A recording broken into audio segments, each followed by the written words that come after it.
മാനവികതയെ ഉണർത്തുന്നു എന്ന പ്രമേയത്തിൽ ഏപ്രിൽ 12-ന് കാസർഗോഡ് നിന്ന് ആരംഭിച്ച കേരള യാത്രയ്ക്കാണ് തലസ്ഥാന നഗരിയിൽ സമാപനം കുറിച്ചത്. ചന്ദ്രശേഖരൻ നായർ സ്റ്റേഡിയത്തിൽ നടന്ന സമാപന സമ്മേളനത്തിൽ 10,000-കണക്കിന് പ്രവർത്തകരാണ് പങ്കെടുത്തത്.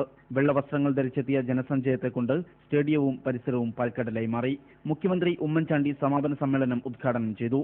മുഖ്യമന്ത്രിക്ക് പുറമെ വിവിധ രാഷ്ട്രീയ, സാമൂഹിക, മതമേഖലയിലെ പ്രമുഖരും ചടങ്ങിൽ പങ്കെടുത്തു. കാന്തപുരം AP അബൂബക്കർ മുസ്ലിയാർ യാത്രയുടെ സന്ദേശം അവതരിപ്പിച്ച് സംസാരിച്ചു. ഒരിക്കലും രാഷ്ട്രീയ പാർട്ടി രൂപീകരിക്കൽ തങ്ങളുടെ ലക്ഷ്യമല്ലെന്ന് കാന്തപുരം പറഞ്ഞു.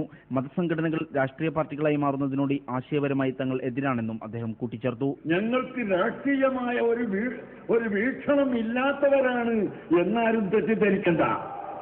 രാഷ്ട്രീയമായ ചിന്താഗതി എങ്ങനെ വേണമെന്ന് ശരിയായ നിലക്ക് ഞങ്ങൾ പഠിപ്പിക്കുകയും മനസ്സിലാക്കുകയും ചെയ്ത് അതിനുള്ള സംവിധാനം ഞങ്ങൾക്കുണ്ട്.